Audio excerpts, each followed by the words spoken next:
Hey guys, Nicole here with Obscure Reptiles and Caging, and today we're going to be showing you some Ackie Monitor setups. So let's get started.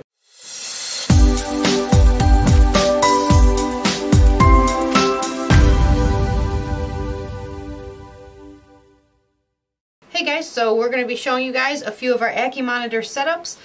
We get questions quite often on things like substrate, you know, how we set up the cage, what's inside the cage. We do have full care guide videos that if you guys want to check out, we have a whole bunch from ones that are adults to ones that are smaller. In this video we're just going to show you a couple of the ones that we have and explain a few things that we do and why we do them. The first one we're going to start off with over here is our baby cage. So these ones are not brand new small babies. These guys are a few months old, and what we like to do is start them off when they're really young in a very tiny cage. We normally do something like a glass tank. I hate it because we have to mist it all the time. It's very hard to keep a good temperature, but these guys are escape artists. So if you're thinking about getting an Ackie Monitor, make sure they cannot get through, because if just their little head can squeeze into something, they can escape, and they will. It's very difficult to find them when they get out. I know that from experience, because they can, even like the smallest thing, you're like, okay, that's just a normal tiny little hole. They will never be able to get through that. They will. This right here is our cage for our younger ones. So as you can see, we have quite a few in here. There are quite a few holdbacks that are growing up in here. They're almost to the size where they're going to be going into the next size up enclosure. This is a 4x2 by 16 tall. So the reason why we start here, just because it doesn't give them, you know, the full huge cages like we have, the 5x2x2s, but it gives them a lot more space than the small tank, and it is a PVC, so it holds the temperature way better, the humidity way better.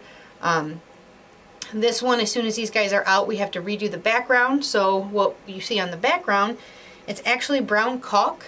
And we take different types of bedding, like reptile bedding. There's lots of ones that hold humidity. There's like reptile moss, stuff like that. What we do is we actually throw it on the caulk when it's still wet, smear it all around, throw some more of that on there so it gives them a texture so they can climb the walls, because these animals are very high active animals. Unfortunately, every time we spray and mist down, it makes this like dirtiness on the glass. So as you guys can see, there's one way up in the back, all the way up against the wall. We've got these guys in a nice little hot spot, and as soon as these guys have grown out of this, we're going to be redoing the background. So unfortunately, with this exact PVC cage, this one I believe is in animal plastics, the caulk just doesn't seem to stick very well, and when they climb it a lot, it ends up falling off.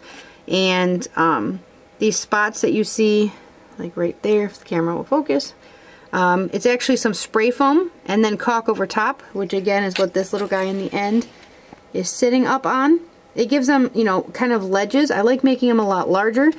This one we just made pretty simple, and again, all this caulk has peeled off. You can see it's peeling here. We got to redo this. So as you can see, we have a little bit of cardboard. That's just from when we fed the crickets earlier, and we just throw the whole piece in there so it lets them kind of forage for the crickets, and we take it out every evening. And then we gave them some dubias as well, which we dumped a bunch in, and they had lettuce and stuff, so the dubias could live for a few days. They've finished eating them all, so that's going to be removed. But this is just a very young, you know, starter cage. We've got a large water dish with a lip they can hide under. Again, these are just different like food dishes that we've got. They make a huge mess out of everything, so we like to use different ones. We find if you feed all of them in just one container at the same time, they can fight. So we like to do things like the crickets, 2 things of dubias all at the same time. That way they can kind of spread out, especially if you have multiple. Here's another food dish. We try to keep everyone separate as we can. But this is actually a piece of driftwood that we cleaned and sanitized, and when they were very small, we cut these notches in there, and it gave them different levels to be able to hide inside of. And all these ceramic things like this sphinx, and we've got like the ship in the background. We use these because they've got lots of nooks and crannies on the inside. And they're ceramic, so they hold heat really well. So not only can the baby stay nice and warm, but they can kind of get inside those nooks and crannies and feel really good. They love to knock the substrate out. That's why we prefer cages like this So these boa cages were originally for the Ackies. So as you can see, they have the background. Now this one is the one that was our favorite for the Ackies because it has a super, super textured background. The only problem is the air holes in the back that it came with are just too large and the babies could actually get out. So you can't see it, but in the back we actually had to staple screen. But this whole background is actually foam, then the caulk, and then throwing the substrate on there. So this actually worked really, really well, but we ended up making this specific one because it has such a small substrate barrier. This actually has a Dumeral boa, and it's working perfect because that's actually a full shed right there that he just had, because that's our male. And our female just had a full shed as well. So those are all going to be cleaned out. Actually, here's her head. Sometimes they're very difficult to find. They love to dig. But that's what we do for the younger Ackies. Now, as you can see, we've got quite a bit of stuff packed into all these cages. We do that so they have plenty of spots to climb.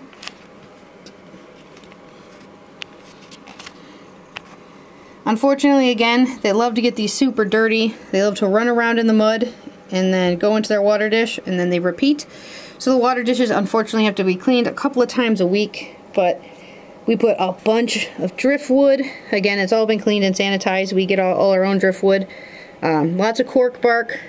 It's kind of hard to see, but there's ceramics. We actually take smaller snake hides and we bury them under the substrate, which is dirt and sand. We use different tubes. We've got PVC tubes they love to hide in. We've got lay box right here. A basking spot up top. And we use a very large UVB light so they can get UVB everywhere that they are. Right there is our big boy. His name is Cutthroat and her name is Tongueless. So actually both of them within the same day, they lived in different cages. She got her tongue dislocated and stuck in between a piece of wood or something, and half her tongue had to be amputated. That's why when she's tongue flicking, it's just the tiniest bit.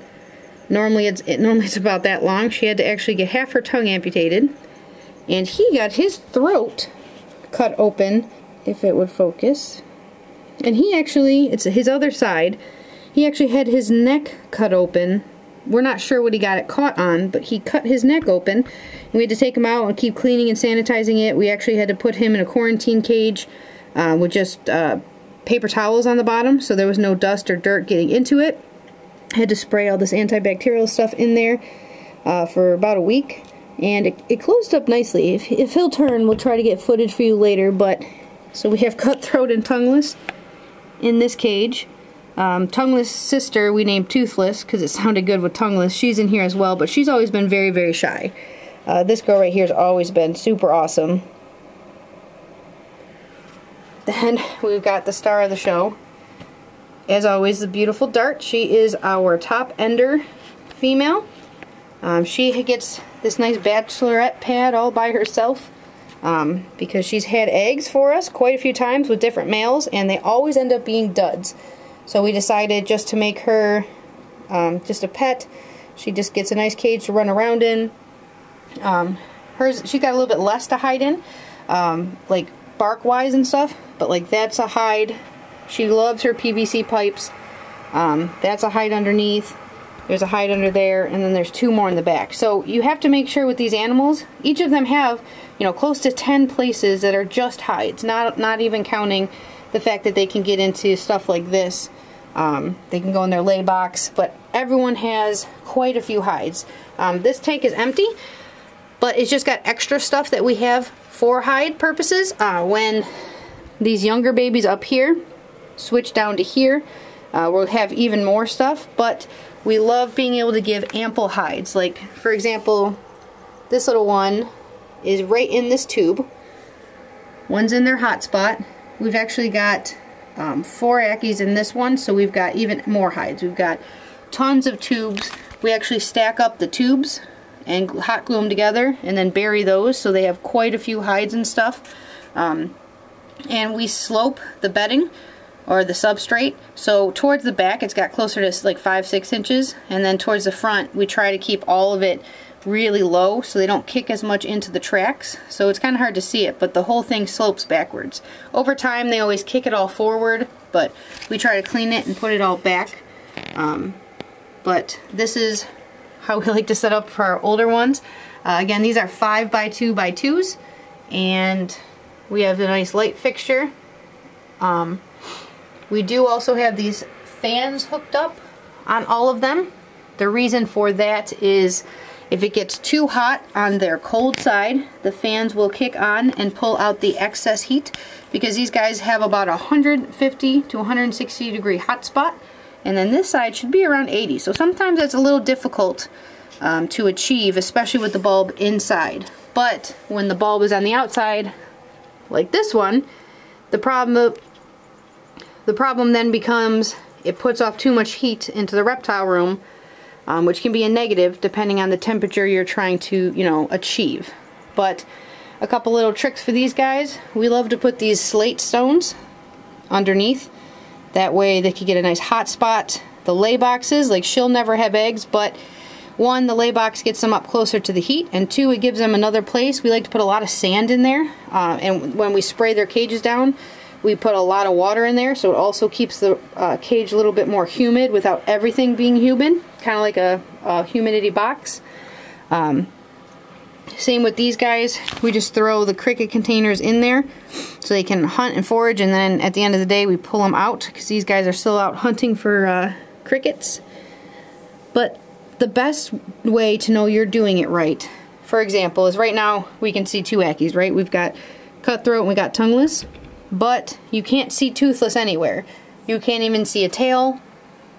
You can't find her. That means you're doing it correctly. So if I wouldn't have told you there were 4 Ackies in here, you would only think there were 2, because 2 of them are so well hidden, you can't even spot a part of them. That means that you are doing it correctly.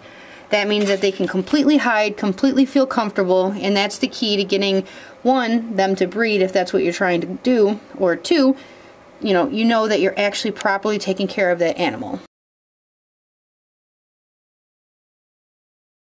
I've gotten a few questions on things like how often do they feed, all that kind of stuff. Again, we've got care guide videos that go over absolutely everything. This one specifically, I just wanted to show you guys more in depth their enclosure, because I think it's the most important thing other than like the diet that you're giving your animal, because they have to be secure, they have to have a ton of places to hide, and they need to have, proper temperature and humidity in order to thrive. So that's it for this video. If you guys have any questions, you can put them in the comments below. If you haven't already, please subscribe. We do new videos every other Wednesday. So I'll see you guys Wednesday.